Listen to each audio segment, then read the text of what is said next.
en fin de compte.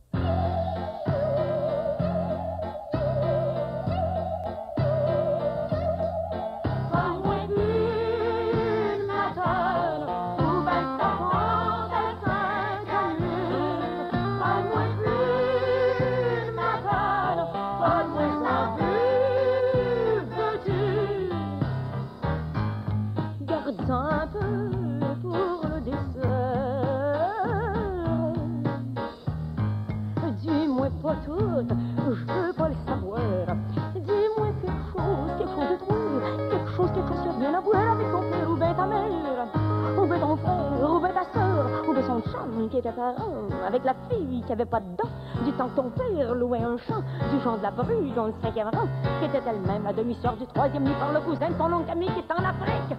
Missionnaire! Parle-moi plus de ma tonne, pour 24 ans à 5 minutes. Parle-moi plus de ma tonne, parle-moi sans but, veux-tu? Quand on y pense, si ces subventions diverses qui nous arrivent de tous les paliers gouvernementaux n'étaient pas distribuées ici, que Matane en demande ou n'en demande pas, je veux dire, ce sont des subventions qui seraient distribuées et qui, l'air de rien, ont un impact économique. Quand la galerie d'art de Matane fonctionne avec un certain budget de milliers de dollars, c'est de l'argent qu'on dépasse ici sur place. On engage du monde à la galerie, on fait un tas de trucs, on fait vivre des entreprises régionales. C'est aussi important comme dynamisme que l'économique. Ça fait vivre des gens, ça anime du monde, ça fait vivre du monde, ça aussi le culturel. Je pense qu'on a trop là on a un peu une caricature de la Gaspésie en disant oui, c'est sûr qu'ils ont moins de salaire qu'ailleurs, mais c'est pas pour ça qu'on ne peut pas se préoccuper, nous autres aussi, de temps en temps, d'aller voir une belle exposition, un bon film, au lieu, l'année où il sort, au lieu de 10 ans après, et une bonne pièce de théâtre, et pas seulement le TPQ. J'ai l'impression qu'on a droit aussi, on a un droit inaliénable justement à cette partie-là qui est de la vie, aussi économique que culturelle. Jocelyne Côté? Moi, je suis bien d'accord avec ce que dit Firmin. Et puis, je considère que c'est peut-être aussi un besoin de vivre le niveau artistique. Produire des belles choses, voir des belles choses, c'est aussi important que souvent de fois des mitaines de laine l'hiver. Sinon, tu deviens à un moment donné que tu es entre quatre murs, puis il y a juste ça. L'art, c'est quand même une certaine évasion aussi. Ça te permet de penser à autre chose, puis de voir autre chose, puis de vivre autre chose. En tout cas, pour moi, je trouve que c'est très important, puis je ne nous vois pas dissocier, puis ne pas se permettre rien au niveau des arts parce qu'on est sous-développé. On n'est quand même pas non civilisé, là, puis il y a quand même des gens qui sont capables de l'apprécier. Pourquoi pas? Tout est relatif. Quand même, la Gaspésie, c'est quand même en Amérique du Nord, et puis c'est dans le contexte nord-américain. Ça se développe présentement. Je pense que développer les activités culturelles, le domaine culturel, c'est s'assurer d'éviter l'aliénation d'un développement purement matérialiste. Je sais que quand je suis arrivé il y a 7 ans à Matane, c'était pas ça que c'était maintenant, puis j'étais loin de m'imaginer à cette époque-là qu'on en serait rendu, on en est rendu. C'est peut-être pas phénoménal là comme développement, mais quand même, je veux dire, la municipalité de son côté a peut-être axé les choses d'un côté beaucoup plus économique, puis je pense que ça s'est posé dans une certaine mesure. La population a augmenté. On peut parler aussi du cégep qui a augmenté aussi. Quand je suis arrivé, c'était un collège classique avec des classes aviateurs. Là, on est rendu à 2 fois plus de profs qu'il y a 7 ans. Beaucoup plus d'étudiants, beaucoup plus d'équipements. On a un rôle beaucoup plus social à jouer. Je ne sais pas, tout ça, forcément, c'est l'entraînement d'un certain apport économique qui veut aussi dire un certain apport au niveau de la population, du monde qui reste à Matane et des activités qu'on y tient. Plus on en tiendra, je suppose, plus... au fond, les deux sont influent un sur l'autre. À la fois, tout ce qui peut se passer, tout ce qui peut bouger, tout ce qui peut grandir en Matane, je pense que ça tient pas au Festival de la Crevette uniquement au niveau culturel, quoi. C'est pas parce que c'est une entreprise peut-être un peu plus gigantesque, mais tout ce qui se fait semaine après semaine au niveau des organisations locales qui ont à cœur le développement, soit culturel, soit économique, si on prend un autre secteur. Je pense que tout ça, ça marche ensemble, au fond, et ça fait que ça avance. Au moins, on peut avoir cette consolation-là, ça ne recule pas. À partir de ce moment-là, est-ce qu'on n'assiste pas au développement d'un art qui serait plus gaspésien? D'un art qui, lui aussi, est spécifique pour un milieu spécifique? Ben, je me dis qu'il y a sûrement des choses qui se font en Gaspésie que tu ne retrouveras pas ailleurs. À savoir, pour les gens qui font le tour de Gaspésie, les petits bateaux avec des voiles en écorce, ben c'est quand même pas dans le coin de Montréal où les gens vont faire ça comme artisanat ou, en fin de compte, même si ce n'est que ça, là, ben il y a sûrement pas que ça dans la région qui se fait pas ailleurs. Puis dans d'autres régions, tu vas trouver autre chose. Il y a quand même des grands courants, mais il y a quand même des petites choses qui font qu'il y a de l'art régional aussi. Est-ce qu'on attend des choses très, très précises des différents paliers de gouvernement? Ben moi, je trouve que pour avoir des bureaux régionaux avec aucun pouvoir, on est encore mieux d'en avoir un central qui va avoir quelques pouvoirs, tu sais. La régionalisation, c'est bien beau, là, mais pas seulement qu'en termes de mettre un titre au bas d'une porte dans un bureau, mais au moins de donner des pouvoirs, puis de donner des argents, puis des choses qui vont se faire sur le territoire. Puis que les attentes du territoire, à savoir nous ici dans la région, ce que les gens attendent, ben que ce soit perçu à Québec, pas seulement que ou à d'autres paliers de gouvernement, là, mais que ce soit pas seulement que les idées de certains fonctionnaires en place, qu'on vienne ici puis qu'on nous oblige à accepter. Tu sais.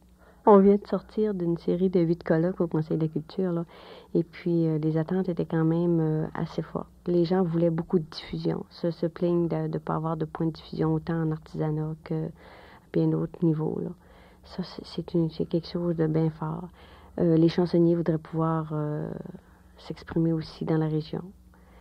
Ils sont obligés bien souvent d'aller percer à l'extérieur avant de pouvoir percer ici. Puis je pense que le programme qui nous est offert là, présentement, Accessibilité Scène, ça va peut-être aider aux gens de la région justement à présenter des choses chez eux. Puis quand ils seront connus ici, ben, ils pourront peut-être aller ailleurs. Mais les gens ont besoin beaucoup de diffusion. Si on nous oblige à diffuser ce qui vient de l'extérieur, ben, je suis pas d'accord avec la politique, puis je pense que la région non plus. Tandis que si on peut diffuser nos gens d'ici, puis diffuser aussi l'extérieur, pas seulement que nos gens, là, ça va avoir de l'allure. En fait, évidemment, c'était des grands objectifs de la galerie, puis je pense que l'objectif de diffusion est double.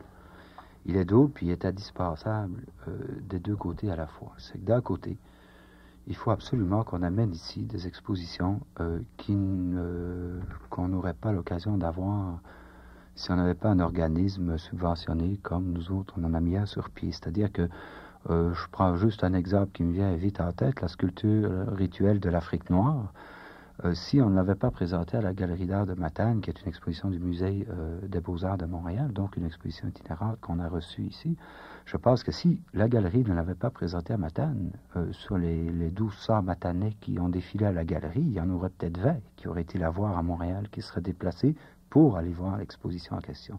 Donc ça, je pense que c'est un rôle indispensable qu'on a joué au niveau de la diffusion, c'est-à-dire d'amener de l'information, au fond, ici, de l'extérieur.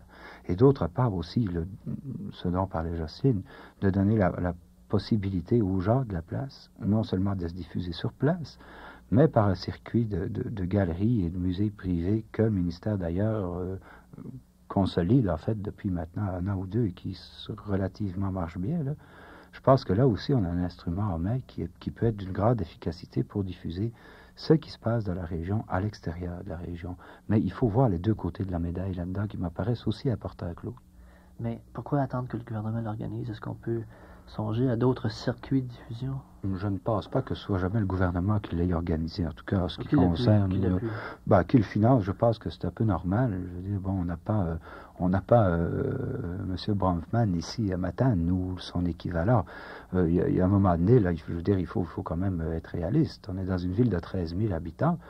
Il y a une galerie d'art, d'une part, subventionnée à la fois par le cégep, la municipalité, le provincial, et éventuellement dans l'avenir le Conseil des arts. Je pense que ce n'est que normal, au fond, qu'on retire quelques avantages de ces programmes-là. Ils sont là, ben profitons-en. Quand ils ne seront plus là, ben peut-être qu'on se débrouillera pour monter autre chose qui sera peut-être aussi efficace. Mais puisque, au fond, c'est des instruments qu'on met à notre portée pour le moment, je pense que c'est indispensable d'en profiter, et au maximum. enfin, il y a plusieurs artistes, ou en tout cas, disons, plusieurs intervenants, puisque c'est un terme à la mode, plusieurs intervenants en culture dans l'Est du Québec qui essaient de monter un réseau d'ateliers-galeries, bon, qui ont toutes les difficultés du monde à faire accepter cette affaire-là, en dehors de le faire accepter comme étant une bonne idée, une belle idée, une idée noble. Ils ont beaucoup de misère à le faire accepter au niveau du fonctionnement. C'est évident que c'est pas à Passepébiac qu'on va avoir les moyens de financer municipalement un atelier-galerie, c'est-à-dire de le subventionner au niveau des animateurs, de tout ce qu'on a besoin pour faire fonctionner un truc pareil. Je pense qu'on a les instruments qui sont peut-être pas les meilleurs ni les plus adéquats, mais tant qu'à s'en servir, je pense que ce n'est que bon. Il y a des gens au ministère des Affaires culturelles qui disent que les créateurs ne sont pas assez dynamiques. C'est que lors d'une récente émission, il y a M. Pierre Lachapelle, le directeur du service des arts plastiques au ministère des Affaires culturelles, qui disait « J'espère que le milieu des créateurs québécois va devenir plus dynamique, plus revendicateur. » Ça me fait un peu rire, ces fonctionnaires qui font des grandes déclarations publiques, puis quand on va les voir dans leur bureau, qui nous envoient dans un autre bureau, puis dans un autre bureau, puis dans un autre bureau. Si c'est ça, être revendicateur, avoir la patience d'en faire 12 au lieu d'en faire 1, je parle de bureau, là, pas de fonctionnaires, bien que ce soit à peu près la même chose. À ce moment-là, peut-être peut-être c'est dans ce sens-là qu'il voulait parler.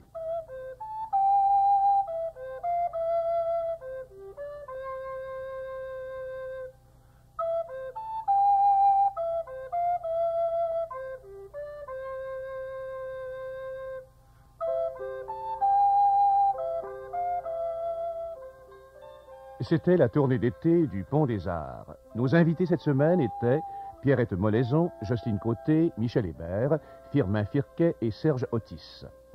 François Dallaire les a réunis autour d'une même table dans les studios de CBGA. Jacques Fauteux vous lisait cette avant-dernière carte postale de la série d'été du Pont des Arts, carte postale qui porte le timbre d'oblitération de Matane. La rencontre a été enregistrée par Marcel Briand.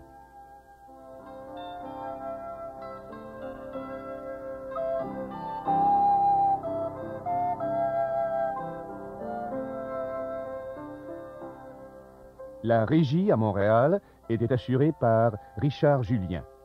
La tournée d'été du Pont des Arts est une réalisation de Louis-Philippe Hébert.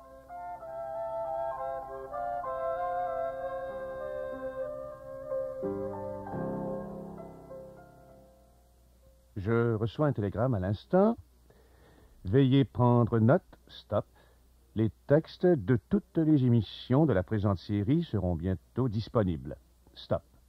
On pourra les obtenir gratuitement en s'adressant par écrit au service des transcriptions et dérivés, stop, Société Radio-Canada, stop, Montréal.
Ici, Radio-Canada.